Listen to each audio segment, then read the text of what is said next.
All right, this is going to be another classic SummerSlam review. This is going to be SummerSlam 2004. This will probably be the last one. You know, I didn't get to as many classic SummerSlam reviews as I wanted to. I wanted to kind of go into overkill mode with this like I did with Backlash. But, no, it's just been a weird month. And just haven't been able to get to as many as I wanted. But who knows? Maybe when I see my brother later on this month, maybe we'll do like SummerSlam 96 or, you know, maybe one of the SummerSlams, whatever SummerSlam he wants to touch on. But yeah, man, let's just get right down to the review. This is SummerSlam 2004 from Toronto, Canada, Bizarro Land. As this pay-per-view was going on, the reactions were just so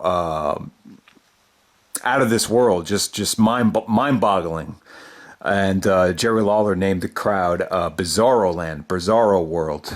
And Taz agreed with him. And it was just a weird, very, very weird show. I don't know what the hell was going on here. Toronto is, expect the unexpected with them in terms of crowd reaction. You got to remember, this is where they booed the crap out of The Rock and cheered Hulk Hogan at WrestleMania 18. You know, I was a new fan at that time, so I did not expect that. But, you know, it's just you just don't know what to expect with them. I would just say they're just a very, I don't know. I don't know what the deal is here with the Toronto fans, but I'll get more into them as the pay-per-view review progresses here. But let's just get right to the first matchup. On Sunday Night Heat, you actually have Rob Van Dam taking on Rene Dupree. So once again, another blockbuster pay-per-view that Rob Van Dam got left off of. He got left off of WrestleMania 19, and SummerSlam 2004 was another one. And him and Rene Dupree actually had it was a good Sunday Night Heat match. You know, the crowd was actually behind Van Dam there. And it actually came off pretty well. That was actually on the bonus features. So from the actual show, the first match of the night was Rey Mysterio, Paul London, and Billy Kidman taking on Spike Dudley and the Dudley Boyz in a six-man tag match. And, I'll talk a lot about SmackDown as this pay-per-view progresses. But all these guys were part of the SmackDown roster at the time. This is probably the biggest push of Spike Dudley's career. They were calling him the boss. He was basically like bossing Bubba and Devon around. I'm pretty sure this was a Paul Heyman idea that caught fire. But yeah, I think Spike actually won the Cruiserweight Championship as 2004 progressed.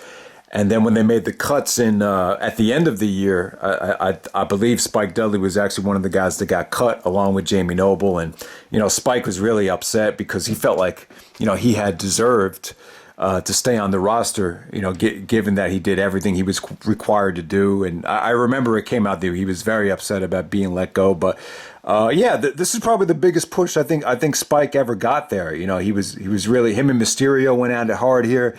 London and Kidman, this is a great opportunity for them. I thought London really, brought his A game there. A lot of athleticism from them. At the time, Billy Kidman kept fucking up these shooting star presses on a lot of the SmackDowns to the point where he kept injuring guys, and it actually became part of his heel turn. Like he, I don't know. I remember when he did the shooting star to Kidman, or when Kidman did it to London. Like that's how Kidman turned heel, because they were so afraid of Kidman doing the shooting star press. He's actually using it as a way to turn heel, if I'm not mistaken. So when Kidman hit the shooting star press, I think Bubba pulled him out of the ring. Dudley's hit the 3D on Kidman, and then Spike Dudley actually got the pinfall, and he took all the glory. He was like acting all like he was above the Dudley. So it was pretty interesting to see Spike. This one at one point, Spike was like one of the guys that was just happy to be there, and now he morphed into the boss.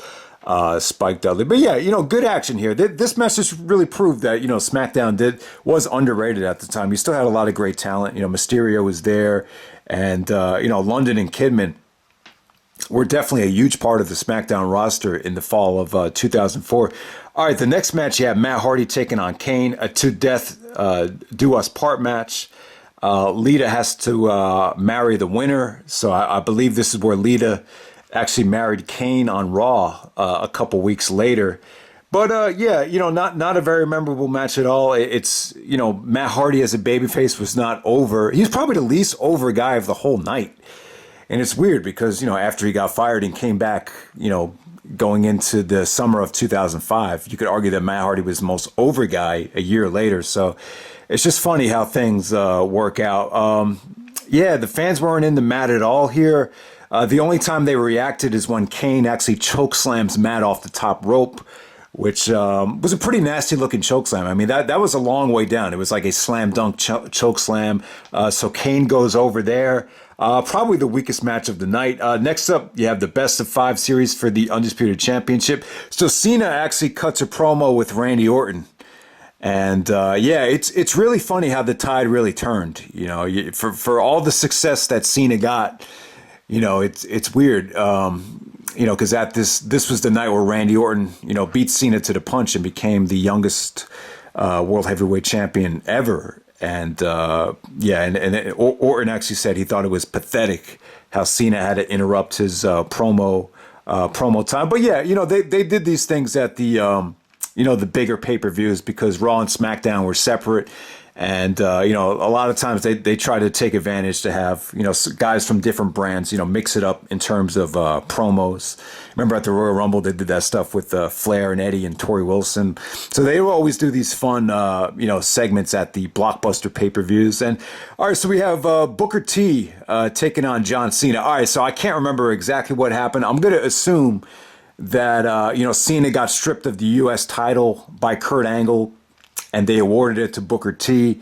You know, Kurt Angle was like a corrupt general manager at the time. He was trying to screw over Cena and Eddie. Those were the two guys that Angle hated when he was a SmackDown GM. And I guess they just awarded Booker T the United States Championship.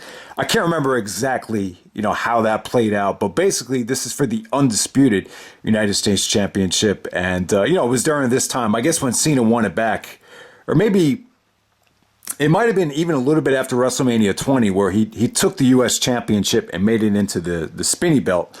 So if you remember, Cena made the U.S. title into the spinny belt before the WWE Championship. But yeah, you know, I get what they were going for here. You know, Booker T and Chris Benoit, they had that best of 7 series in WCW. A year later, they actually did it again in WWE when Benoit got drafted to SmackDown. But here, you know, they had the best of 5 series with Cena and Booker T. These were kind of just like okay matches. You know, they had the blow-off match at No Mercy where Cena actually won the best of 5 series 3-2. But this match, this might have been the weakest match of the whole series. You know, just very generic stuff. You know, Booker actually looked great. He hit a couple of really, really nice leg scissors. Then Booker goes for the spin-a-rooney, takes his eye off the ball, and then Cena hits him with the FU or the attitude adjustment. And, you know, this is kind of like the reaction. Like, if you really wanted to, you know, see John Cena get pushed in 2006, 2007, you know, Cena had to have more crowd reactions like this, where the crowd was just non-responsive. And, you know, let me talk about SmackDown right now. And it's kind of proof, like, when you get to the summer of 2004, like, especially when they started pushing JBL, like, a lot of people, you know, I remember at the pay-per-view parties, like, this one kid was like, man, I don't even watch SmackDown anymore. I just watch Raw. Like, people thought they were cool because they weren't watching SmackDown. And it even kind of trickled over into the WWE roster as well. I remember on Bite This, you know, Triple H even said that, like, a lot of guys on Raw admitted that they don't watch SmackDown. Triple H was like, you know, I'm not one of these guys that doesn't watch SmackDown. I watch the whole business, blah, blah, blah, blah, blah. So the point is, you know, I just remember in 2004, SmackDown, you know, it was getting criticism all the time. I remember on the Busted or the WrestleZone forums, I think at that time, there was a huge thread that said, you know, how to improve SmackDown, because SmackDown was just taking a lot of criticism, you know, when the JBL and Eddie feud started. Just not a lot of people were feeling it. But, you know, looking back in retrospect, I really just don't think it was that bad. And I always watched SmackDown. I wasn't one of these people that, you know, I thought I was cool because I didn't watch SmackDown, which is retarded. But no, that's the way people were thinking at the time. And it definitely kind of hurt some of the crowd reactions, especially at the bigger shows like SummerSlam, because you could definitely feel it in the crowd. Like, you felt like a little bit of a disconnect with the SmackDown roster, particularly on this show. All right, so next up you had Edge. Oh yeah, we have a triple threat match for the Intercontinental Championship. We have Edge taking on Batista, taking on Chris Jericho in a triple threat match right here. It's weird. When you look at 2004 when Batista was in Evolution, I just felt like there was a lot of pay-per-views where he really wasn't involved in a big storyline, and there were some pay-per-views where you just felt like he was just thrown onto the card. This is another one of those examples right here. I would have loved for this to just be Edge versus Jericho for the IC title, because it had great build-up. The fans really started turning on Edge. And, a lot of the fans were really siding with Jericho going into this thing. And, a lot of people assumed because they were in Edge's hometown of Toronto that they were going to give him a hero's welcome, that babyface, warm welcome. But I would say that Edge probably got the most heat on this show. I mean, they were even, more for Batista than Edge here. There was a lot of hatred, anytime Edge did something. And Edge definitely embraced it, though. He took a look at the crowd and, kind of gave them this evil look as he was getting booed. But you got to remember, at the time, Edge was cutting these promos that were just very awkward. They felt very forced. Looking back on them, like, you appreciate the emotion that it had, but it's tough, man. It's tough when you're out of action for over a year. You're going from SmackDown, where you were kind of like the generic, babyface, when he was tagging up with Rey Mysterio. That's me and my brother, you always used to make fun of Edge. We're like, oh, here comes the babyface. And Edge even admitted, like, I was just kind of just this babyface that didn't have a voice. But, when he got to Raw, it was kind of like he was thrown into the fire. Like, he's going toe to toe with Evolution, wants to take them down. He's cutting these, monstrous promos, and it takes a while to ingratiate yourself back into the WWE, audience, I guess. And but yeah, man, fun triple threat match right here. I felt like this match could have went longer. The fans were really behind Jericho, but at the same time, I don't know. I was a little bit aggravated here. There was a lot of "We Want Christian" chants. You hadn't seen Christian since he got hurt against Jericho back in May in that steel cage match. And there was a lot of "We Want Christian" chants because, Christian's from Toronto, and, they felt like they were obligated to cheer for Edge in Toronto, which they resented. So it would have been cool to have Christian come out there. But yeah, man, just a fun little triple threat match right there. Edge actually got the pin on Jericho with the spear. And we'll move on to Eddie Guerrero taking on Kurt Angle, the rematch from WrestleMania 20. Man, this was a lot of fun to watch, and it was very disappointing to me from a personal standpoint in terms of Kurt Angle. I envision this being a great return for Kurt Angle, where he was going to stay healthy and be a main part of the roster. But Angle, a lot of guys just had weird years in 2004, particularly Jericho and Kurt Angle. It's like when Angle came back here, it was like, he started doing that hometown challenge thing and really wasn't wrestling that much. So it was kind of fool's gold. I thought Angle got himself into great shape. He was a SmackDown GM. He was selling that injury. And, he actually screwed Eddie Guerrero out of the title at the Great American Bash. And then he screwed him again out of the title in a steel cage match with Bradshaw, where he dressed up as, I believe it was El Salvador, some like lucha libre with a mask, and he screwed Eddie out of that match. And then I think Eddie took off his mask, and it ended up being Kurt Angle. So yeah, Angle was like screwing Eddie all over the place throughout the whole year. And I love the great video package here. Angle was like, "You had to cheat to beat me, Eddie. You have to cheat to beat me." And he's like, "Do you know what it feels like to have something taken away from you that you love so much?" And Eddie's like, "You mean when you screwed me out of the WWE Championship?"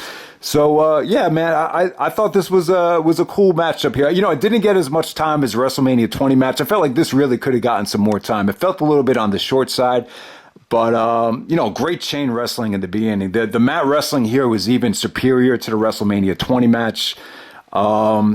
And it's weird. It's as soon as they started going, all of a sudden you hear these "Let's go Angle." You hear these "Let's go Angle" chants, and then Taz is like, "Let's go Angle." He's like, "I think this is Bizarro Land. I think Jerry Lawler was right." So yeah, you had that whole thing going on. I don't know. Like you would think if you were watching SmackDown at the time, most people hated Kurt Angle because, he was like grumpy. He was like this evil GM. But I don't think a lot of people were watching SmackDown. On top of that, Toronto always loved Angle. even during the SmackDown Super 6 when they were in Toronto, when Benoit was in the ring, they were screaming for Angle. So, I don't think the Canadians care whether Kurt won the gold medal for the USA. Taz always used to make fun of, or used to joke around, you would think Kurt won the Canadian gold medal with the way they were cheering him in some of the Toronto shows. But yeah, man, great stuff here, man, between Eddie and Angle. Like the frog splash part, when Eddie hits Angle with the boot and hits him with the frog splash. Basically, Angle didn't even kick out in time. That's why that near fall came off so great. I don't think he did kick out in time, but yeah, I mean the story was pretty cool because Angle got got fooled at WrestleMania 20 when he was going for the ankle lock and he took Eddie's boot off. He decided to take Eddie's boots off right away, so that was a non-factor, and Angle ended up winning with the ankle lock. But yeah, I love the Eddie and Angle matches. I thought they had great chemistry. Now throughout this year, the 2004-2005 school year, Angle and Eddie got into a fight.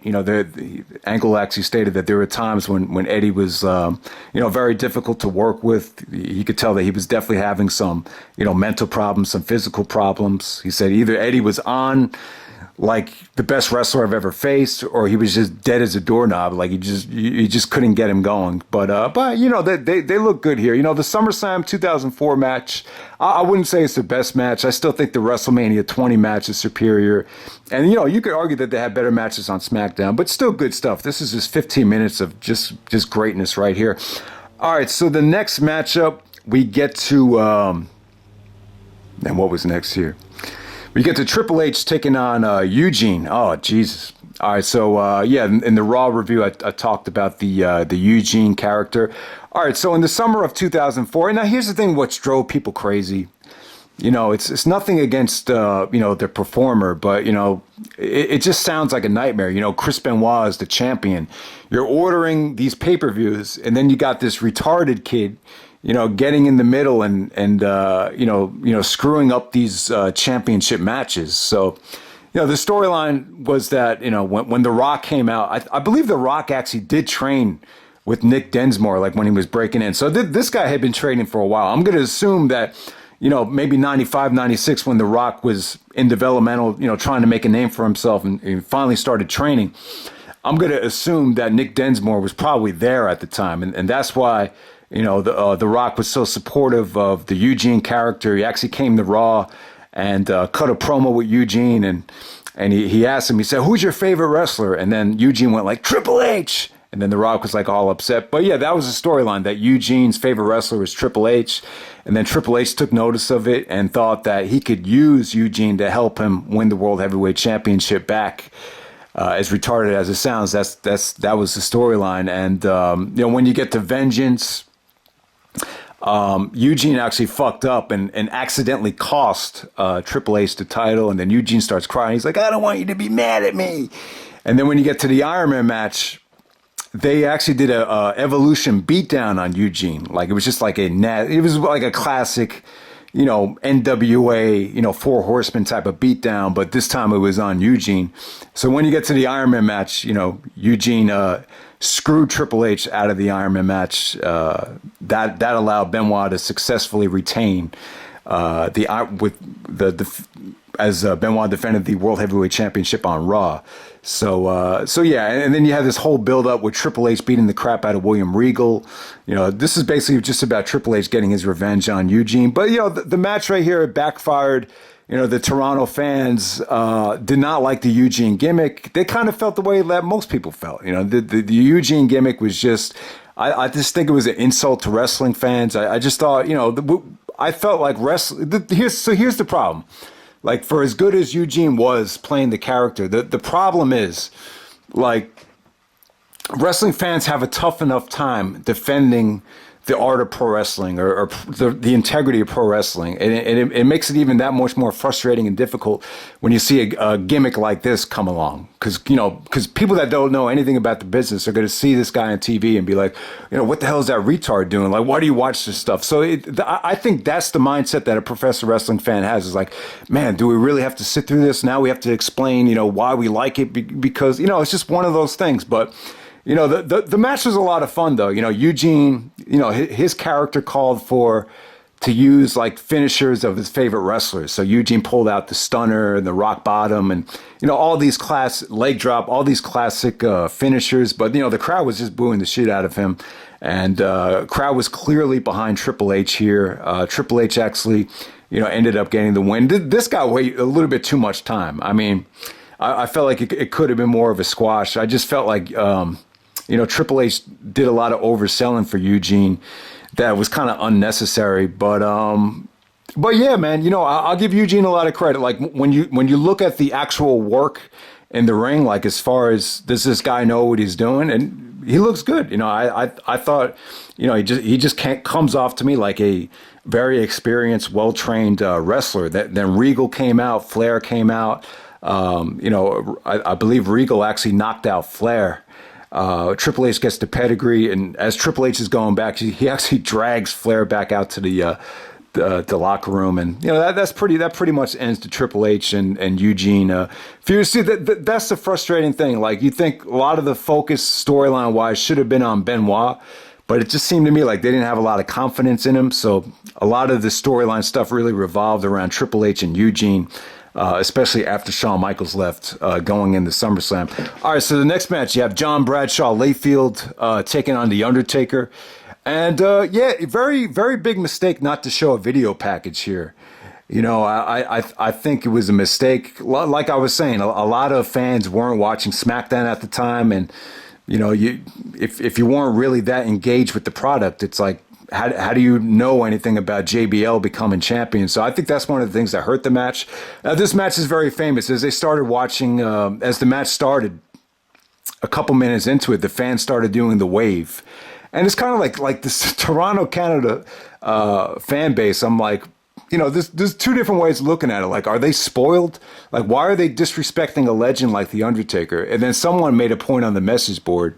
Like I said, man, the message in 2004, like, this is when the message boards were really hot. Like, the discussion on message boards, I felt really kind of, it's just where you would go to talk about the business at that time. So everything was really overanalyzed, over dissected. So some people made the point that, well, it's not the fans' fault. Like if the two guys in the ring aren't entertaining the fans, then you can't blame them for doing the wave. So there's two different ways of looking at it. I understand it. A lot of people just didn't give a fuck about, Bradshaw being champion. Orlando Jordan was at ringside and they were actually chanting Virgil to him. He actually got involved. Nick Patrick was the referee, the crooked referee from the Invasion. So when The Undertaker actually got the belt, he not clocked Bradshaw with it, and Nick Patrick actually called for the disqualification. And, fans started booing like crazy. But, Undertaker sent everyone home happy. He actually chokeslams Bradshaw through the limousine, through the top of the limousine. And, that was pretty cool. But, the match was kind of, crappy, though. I mean, Undertaker delivered choke slams, last rides, and Bradshaw did kick out of a lot of stuff, but the match was just underwhelming. It's just it's tough to throw Bradshaw into this environment after being a mid-carder for years and expect the fans to care. I guess that's the best way of looking at it, but yeah, man. Really not much to say about it, but other than I just felt like they needed a video package, and maybe you could have avoided, the fans being that uninterested and that disrespectful towards the match. All right, so I think before that we actually had Diva Dodgeball. They had the Diva Search taking on the Diva roster. Trish was actually the captain of the Divas. The Diva Search women actually ended up winning. Don't really have much to say about this other than Carmella did not show up. And that's one of the things that prevented her from winning. Christy Hemme actually won the Diva Search. Maria was there. They actually hired a lot of these women down the road, like Amy Weber and, Joy. But I was looking at the original Diva Search, and I was like, man, when you look back on it, Christy won. Maria ended up being a hell of a name down the road. But when you look back at it, like, who would you say was the most successful out of the first Diva Search? And I hate to say it, but I'm going to have to go with Michelle McCool. She ended up being Divas champion. But, I'm going to say Michelle McCool because she ended up marrying The Undertaker. So I think I think you could agree, like marrying the Undertaker. That's kind of like hitting the jackpot to a degree.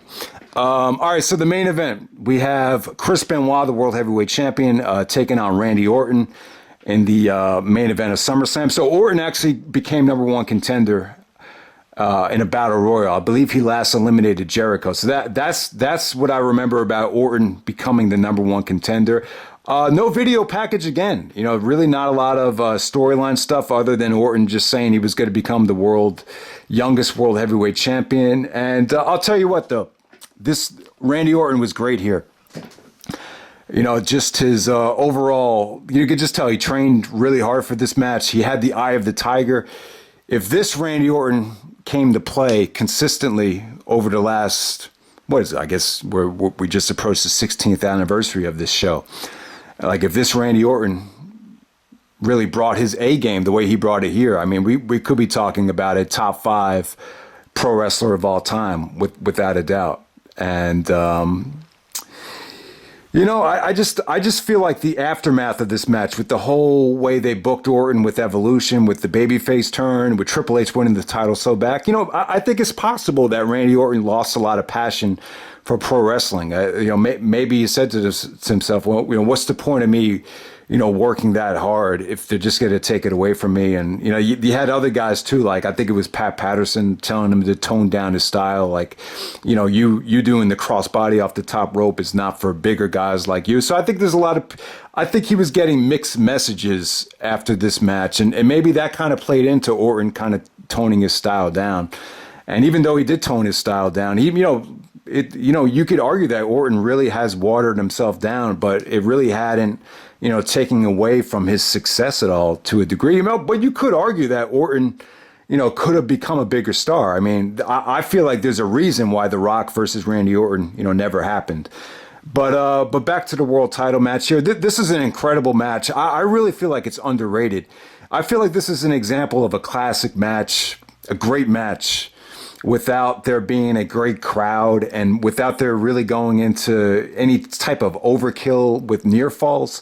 I really just thought it came off great. Now, the crowd reaction here was very weird. Once again, Orton was probably, even though they're in Chris Benoit's hometown or home country of Canada, I mean, he's the Canadian crippler, but he didn't get like a Canadian type of ovation. When Benoit came out, he was, I think he was expecting like an Edmonton type of ovation, but he didn't get it. So as soon as he realized, he was like, oh, fuck it. I'm not going to, play up to the crowd. So I don't get it. Like, why is this Toronto audience, like, how come they just weren't, I don't know. I guess they're just a tough audience. I don't know what it is, but I feel like they kind of let Benoit down here. I mean, he's in the main event of SummerSlam. It's his home country. I don't know. Like I've always felt like there was a little bit of a disconnect with Benoit in Toronto compared to the western part of Canada. I don't know if anyone else agrees with me about that, but I feel like it is true. But yeah, man, great stuff in this match though. I like the fact that it really had no storyline. This is just straight up. Just great wrestling between these two guys. I just thought Orton really brought his A game. Orton he connected really well with the fans here. Even Jerry Lawler said, yeah, see, they're starting to come around. The Canadian fans are on the bandwagon. So I would say that Orton was probably even more over than Benoit. I mean, there was a sequence in the match where Benoit hit 7 German suplexes in a row, and then the fans gave him a standing ovation, but Benoit really had to work for any type of, fan support he got from this audience. But yeah, I just thought it was great stuff. I just thought this had great psychology. Benoit actually went for his torpedo out of the ring, and he missed Randy Orton, and he went headfirst into the barricade. Then when he went for the flying headbutt, Randy Orton got his knees up, and he came. This might have been the sickest bump Benoit ever took. So Randy Orton's got his boots up. So Benoit goes head first into Randy Orton's boots. And then as Benoit's trying to lock on the crossface at the end of the match, Orton hits him with the RKO. So you had 3 devastating moves that softened up Benoit's neck, and he was selling the neck after the match was over. So I thought that was great. Orton actually looked great here, man. He popped up the gut wrench neck breaker, which, the fans are going crazy when he hit that. He was even like laughing at the crowd like, yeah, I know I'm pretty fucking good. So I I love this match. I think it's an incredible match. I thought the finish came off great. For them not to fuck up the finish after, after everything they were doing there with, escaping the crossface, it just came off really, really well. And, Orton becoming the youngest world heavyweight champion with the Evolution theme song, it just came off great. The Evolution theme was made for Orton. I know it's a stable theme, but I wish somehow, some way Orton was. I really feel like Orton would have had a much better career if the Evolution theme music was his permanent theme, because I feel like it fit him better than anyone else. And so Orton wins the belt. Benoit comes back into the ring. He looks like he's in a ton of rage here. And it's funny, Benoit wasn't allowed to do any microphone work or a lot of promos leading up to this match, but I don't think anyone ever had more emotion than this handshake right here. The fans actually started booing, but then Benoit's like, "Be a man." I said, "Be a man." And then Orton actually shakes his hand. Benoit leaves the ring. Orton starts crying. I mean, this has had a ton of emotion to it. You had Orton crying that he won the belt, and then backstage you had Benoit being consoled by Eddie Guerrero because he lost the belt. And Benoit took this hard, man. He was telling Eddie, like, I feel like I let myself down. This is the most emotional Benoit and Eddie promo. If you haven't seen it yet, it's actually on the SummerSlam DVD Extra. It was a SummerSlam DVD Extra. So if you haven't seen it yet, definitely try to check it out. It's scary watching this, looking back on it, because you just see how hard Eddie and Benoit took losing the belt. But you could see why Benoit loved Eddie so much here. Eddie really, whenever he saw that, I think with Eddie, like when he saw that one of his friends were in trouble or he was worried about one of his friends, it really brought the best out of Eddie. And Eddie was really, he was great. He was like, "Hey, listen, man, no one, you didn't let anybody down. You're still the champion in my eyes."